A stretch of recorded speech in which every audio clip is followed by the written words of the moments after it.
1952 की बात है, जब रोमानिया के एक पुराने और सुनसान मठ सेंट कार्टा में कुछ अजीब और डरावनी घटनाएं होने लगी।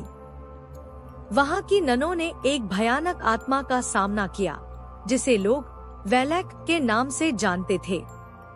यह कोई आम आत्मा नहीं थी, बल्कि एक दानवी शक्ति थी, जिसने पूरे मठ को अपने काले जादू से जकड़ रखा था।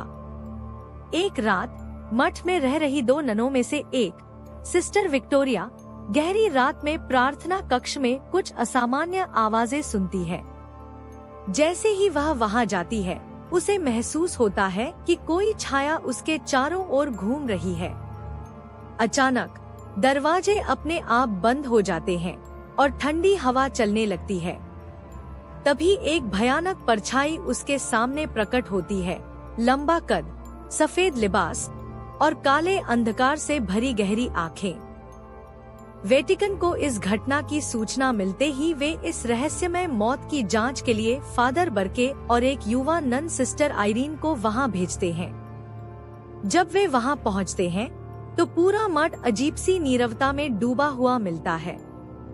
फादर बर्के और सिस्टर आइरीन जैसे जैसे मठ के अंदर जाते हैं, उन्हें महसूस होता है कि वहां कुछ बहुत ही अशुभ और भयावह है।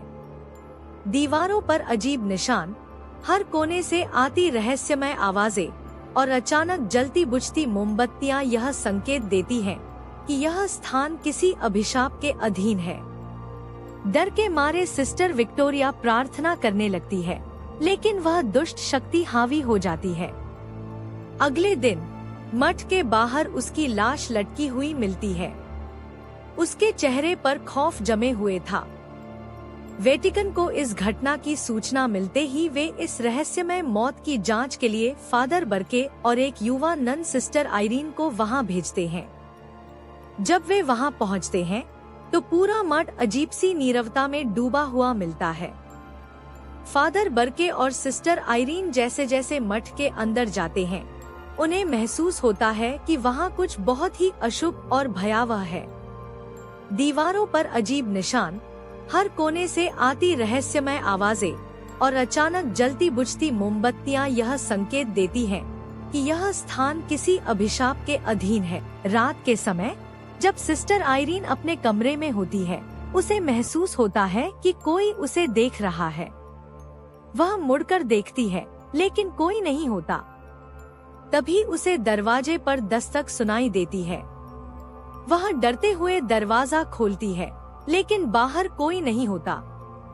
अचानक उसे एक साया दिखाई देता है, वही दानवी नन वेलैक। सिस्टर आइरीन जैसे ही पीछे हटती है, दरवाजे अपने आप बंद हो जाते हैं और कमरे की सारी मोमबत्तियां बुझ जाती हैं।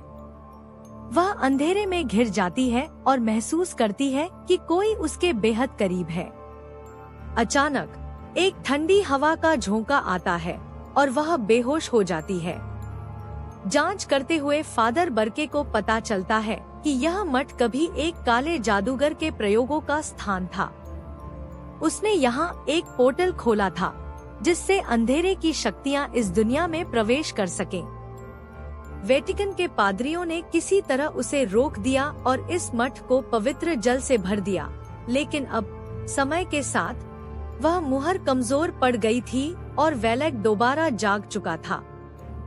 फादर बर्के और सिस्टर आइरीन ने मिलकर मठ को फिर से पवित्र करने का निर्णय लिया।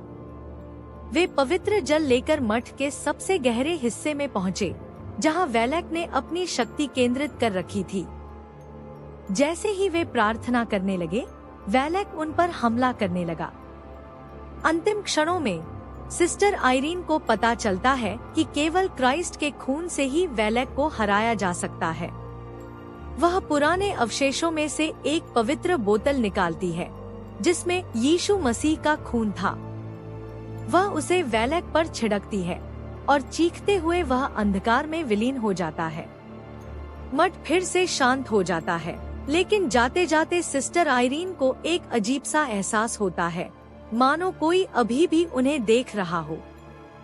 क्या वेलैक पूरी तरह खत्म हो गया था, या यह केवल एक शुरुआत थी? अंधेरे में छिपे भयानक रहस्यों का अंत कभी नहीं होता।